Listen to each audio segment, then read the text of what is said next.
everybody! Welcome to another YouTube story time with the Hinsdale Public Library. I'm Miss Capri and I'll be doing story time today with you. And Butterscotch, who says hello. He won't be here very long, but he's here to sing the welcome song with me. So before we do anything, let's sing the welcome song. I wonder if you know the song? If you do, you should sing along with me, okay? The more we get together, the more we get together, the happier we'll be. 'Cause your friends are my friends and my friends are your friends. The more we get together, the happier we'll be. The more we read together, the more we read together, the happier we'll be. 'Cause your friends are my friends and my friends are your friends. The more we read together, the happier we'll be. Wow, Butterscotch thinks you did a really good job. Thank you for singing with us. So today's story time, we're gonna have a theme of birds. Since it's springtime soon, the birds are outside right now and they're building nests and flying around. I'm sure you've seen some flying around your house, right? Or maybe at the park, or maybe even here at the library. I'll show you, we have a little bird friend to say hello to you. This is our bird friend. Do you guys have birds at home? Because I do, and I love birds so much. You can see here my lanyard, I have a little bird right here. That's my bird's name is Yuki. So that pin looks like him. Now this bird has a little rhyme for you that we want to do together. And we can sing along to the tune of Twinkle Twinkle Little Star. Do you know that song? Because if you do, you can sing along with us. We'll do it twice so that you don't have any trouble, okay? Little bird, fly around, up to the sky and down to the ground. Little bird, flap your wings, open your beak and sweetly sing. Little bird, fly to your nest, now it is time to take a rest. Do you want to try one more time? Little bird, fly around, up to the sky and down to the ground. Little bird, flap your wings, open your beak and sweetly sing. Little bird, fly to your nest, now it is time to take a rest. Good job. Okay, so now that we finished our rhymes and our songs, let's start with the story. Our first story today is called Barnaby. It is by Andrea Curtis and Cass Raich. Now Barnaby is the name. It's kind of an unusual name, but it's the name of this little bird right here. Do you know what type of bird this is? It's called a budgie, or budgerigar if you're going to say the full word. There are a lot of types of birds that you'll see at home. That's the type of bird I have at home too. I actually have two of them, and Yuki's just one of them. But my other bird, Momo, looks like this one. So this is a story of a bird who escaped his house. That might have happened to you before. Hopefully your little bird came home. But if he didn't, he might have had an adventure like this. So let's start the story. In a falling down house on the edge of a park lived a beautiful blue budgie named Barnaby. His cage was gold and shaped like a gumdrop castle. He had a swing and a ring, a rope to chew, and bells that jingle jangled. A kind lady fed him sunflower seeds and pieces of sweet mango. Budgies love fresh food, like vegetables and fruit. Each morning, when the lady took the quilt off his cage, Barnaby warbled his song, a handful of chirps like a bubbling stream. At night, when she came home, she let him out so he could fly around the room, landing here and there, nuzzling his feathers against her neck. Look how cute he is. He's so affectionate. My budgie does that too.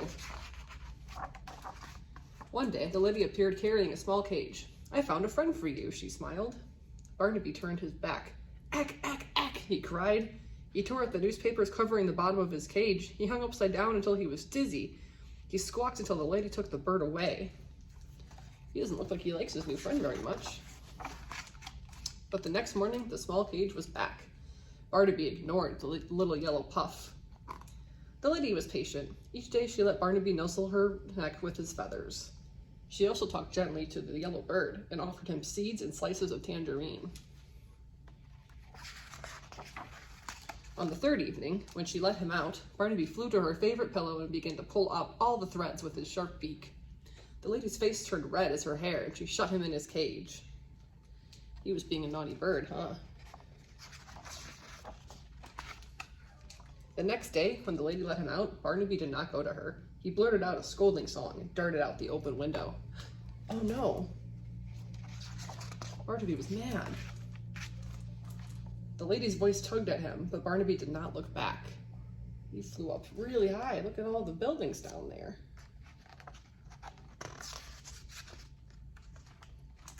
Finally, he landed in a maple tree, which erupted with the flapping of many tiny wings. He had never seen so many dull-feathered birds. Barnaby looked at his shimmering blue breast and puffed his head feathers. He glanced toward the falling down house. Could the lady see him still? But the house wasn't there. The trees were different. Where were the children? Where was the playground? He flew around, searching for the places he knew. Nothing was familiar. Barnaby looks like he's lost. Barnaby rested on a long wooden fence, silence heavy on his wings. Suddenly, the flock of tiny birds filled the air with their chirping song. They landed on the ground nearby, flapping their wings and throwing dust into the air. Barnaby turned his back on the dirty birds. He carefully groomed his feathers, then pranced along the fence. The birds ignored him, bickering happily over seeds. Barnaby began to whistle, amazing even himself with the beautiful sound. Still, the flock paid him no mind, leaving without warning to splash in a nearby puddle.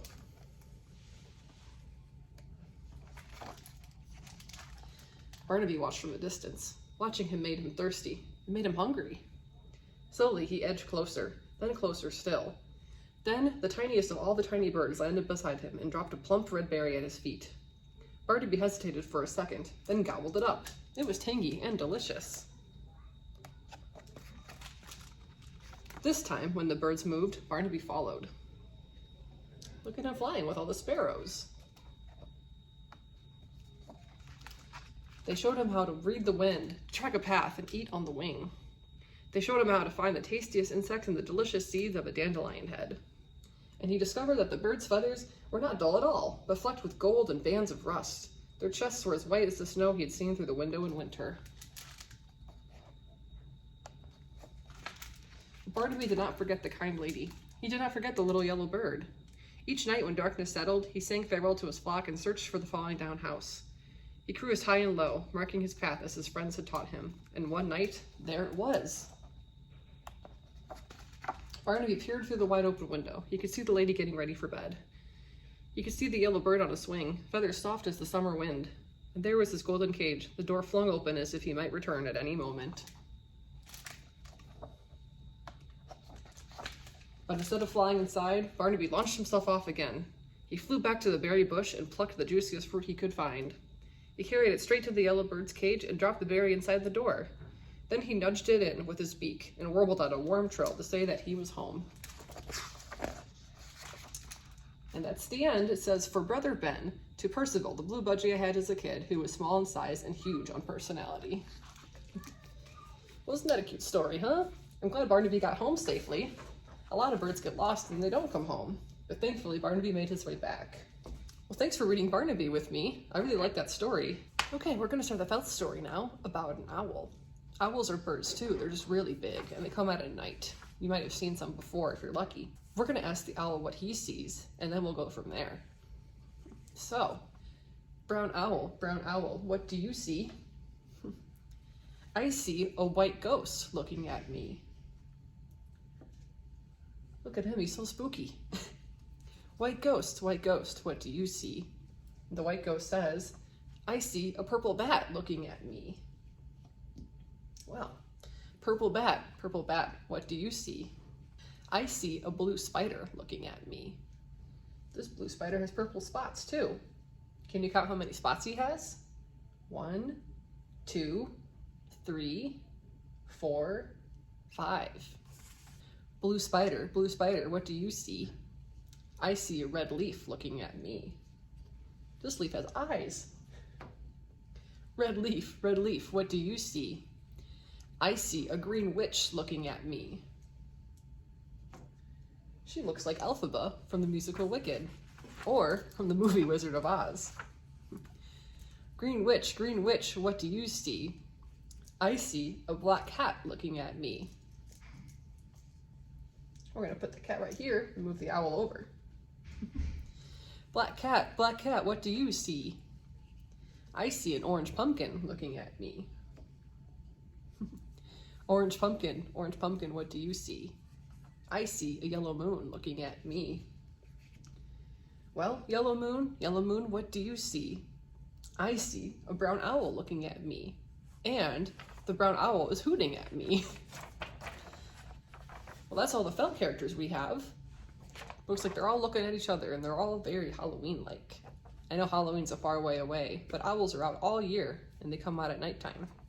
I mentioned how this character here, the Green Witch, reminded me of Elphaba from the musical Wicked. Well, I have a story that has to go along with that. It does have to do with birds, surprisingly enough. This one is called Broadway Bird, and it's by Alex Timbers. So this one's a favorite of mine, and you'll see why it has to do with Wicked later on. So this bird is also a budgie. This one's just green. So, the introductory note says, here's a little bird here. It says, nope, sorry, next, and no way.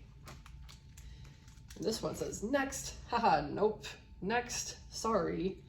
So this bird's getting told nope, no, and no over and over again. It says, to my wonderful mother and father who instilled in me a love of books, birds, and Broadway. For my gorgeous Nana who loved budgies and glamour in equal measure. So this story looks like it means a lot to the author, huh? All right, here we go. Hello, my name is Louisa Parakeet, and I'm auditioning for the musical Guys and Dogs. You're very small, you know that, bird?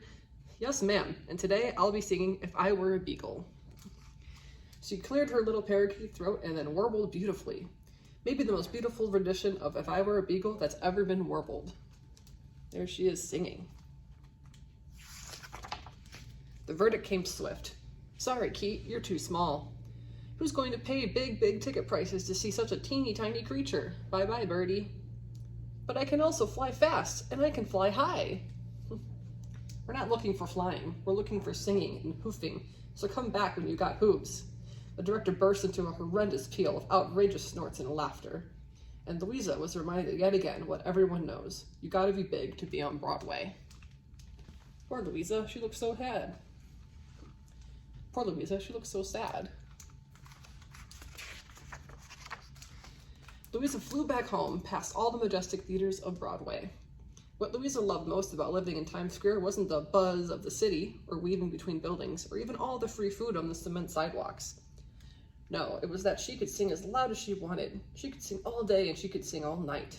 Louisa was truly a Broadway bird. Louisa arrived back home to her nest. Rejected again, Louisa hung her beak low. How am I ever going to get on stage, Sal? I try and I dream about it, but all anyone sees is this tiny bird. Listen, there's nothing wrong with just being a basic city bird, flying around and pooping on tourists. Personally, I find it massively fulfilling. Want to come eat some pretzel crumbs with us and drink from a drain pipe? You always love that. Thanks, Sal. It's tempting, but I think I'd rather see a musical. There's an exciting one opening tonight. The Weasel of Oz, starring Iguana Menzel and Joel Greyhound. For the opening night of The Weasel of Oz, all the brightest stars of Broadway showed up, like Patti LuPone, Cheetah Rivera, and Honor McDonald. Louisa wouldn't miss a big Broadway opening. Can you see her watching, everyone? Louisa snuck up to the rafters of the theater to watch. She loved everything about Louisa snuck up to the rafters of the theater to watch. She loved everything about The Weasel of Oz. What she loved the most, though, was the climactic moment when the great green actress Iguana Menzel, playing the witch, was hoisted up on a rope high above the stage. As Iguana sang out a spectacular final note, Louisa lamented hopelessly, "This is the part I was hatched to play." Later that night, Louisa went to the famous Broadway watering hole, sardines. Her dream had never seemed so far away. I've seen that expression before. That, my friend, is the face of rejection. Louisa shed a tiny tear. I just want to be on Broadway. I mean, I'm green, I can sing, I can actually fly. They don't even need a rope to make me soar high. She looked back at her food. That's not how people see me, I guess. I'm too tiny for that big stage. The flamingo stared deeply at Louisa for a moment, then sat down next to her. You know, years ago, before my long pink legs gave out, I was a dancer. I was the first bird on Broadway in the famous Ziegfeld Waterfowl Eyes of 1940. But before that, I faced rejection after rejection. Listen, Keith, Broadway's about being big, with an exclamation point. But just because you're little doesn't mean you can't be big. You're only as small as you feel. And Birdie, do you feel small? Not at all. Then go out there and show them how big you are. The next morning, Louisa swooped into the audition room. Send her in. I'm already here, ma'am, Louisa piped up, down below. The director fumbled for her glasses and squinted. Oh yeah, you, Polly Parakeet. Well, what you got for me today, Polly? Louisa proclaimed loudly and proudly. My name is Louisa Parakeet, and today I'll be singing the Witch's Song from my new favorite musical, The Weasel of Oz. The director could barely stifle her laughter. Okay, sure, go ahead. And then Louisa went big, like really big. Louisa danced all over the room. She flew upside down and danced on the ceiling. She squawked, she tweeted. She flew right up to the director's table, tap danced on it, and then soared high, flapping her wings and while singing the witch's climactic song. There was nothing timid or sweet about this parakeet. When it was over, the director was silent. She slowly removed her glasses.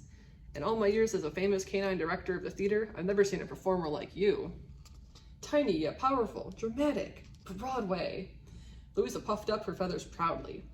Listen, Polly, I have just the role for you. You'll be the understudy for the star of The Weasel of Oz, and then maybe someday you'll rehearse and work hard enough, you'll play the witch yourself. It wasn't long before Louisa got her big break. In the middle of the performance, Iguana suddenly fell ill. Oh dear, Miss Iguana, what's the matter? Do you have a frog in your throat? No, it's actually a couple of crickets. Went down the wrong pipe at dinner. She grabbed Louisa's wing with her scaly hand. Darling Louisa, there's enough room for 2 profoundly gifted green actresses on Broadway. Go out there now and save our show. Louisa stood backstage, ready for her entrance. She quietly mouthed along to every word, sang along to every note, parroting them back. This little songbird knew the show inside out. This little songbird knew the show inside and out. And then her cue came. Louisa scampered on stage and took off into the air, belting out the climactic final song of the show. She was green, she could fly, and boy could she sing. And there wasn't a single person in that audience who couldn't see little Louisa Parakeet. The crowd exploded with cheers. Louisa looked out at them and realized that in that moment, she had just performed on Broadway. Hours later, Louisa signed autograph after autograph outside the stage door. Where did you study? Bravo! Can I have your autograph? You were amazing, Louisa! Everyone wanted to know who Louisa was, where she had trained, and could they have a photo with the extraordinarily talented parakeet? Louisa was happy to oblige each and every one of them. Finally, a determined but shy young elephant pushed through the crowd. Miss Parakeet, I want to be a Broadway star like you, but people say I'm too big to be on Broadway. Do you have any advice? Louisa looked up at him after finishing signing the sweet pachyderm's playbill, and she smiled.